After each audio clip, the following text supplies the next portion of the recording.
সকলকে মহানবমীর বড় শুভেচ্ছা।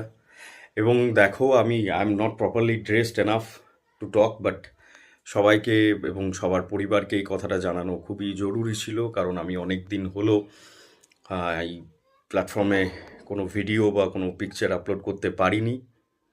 তো যাই হোক, আমি আশা করব যে তোমরা প্রত্যেকে ভীষণ ভীষণ ভীষণ এনজয় করছো প্রত্যেকের পরিবারের সাথে, এবং এইভাবেই যেন প্রত্যেক বছর তোমরা এনজয় করতে পারো। এবং আমি মায়ের কাছে আরও এক নিবেদন বলতে পারো করেছি যে যদি সামনের বছর তোমরা একটু প্রপারলি আরও এস্টাবলিশড হয়ে তোমাদের পরিবারের সাথে এই দিনগুলো কাটাতে পারো, তার জন্য আশা করেও প্রার্থনা করেছি। তো যাই হোক, সকলকে মহানবমীর শুভেচ্ছা রইল। প্রত্যেকে ভালো থেকো, সুস্থ থেকো এবং সুস্থভাবে পুজোটা এনজয় করো। Thank you.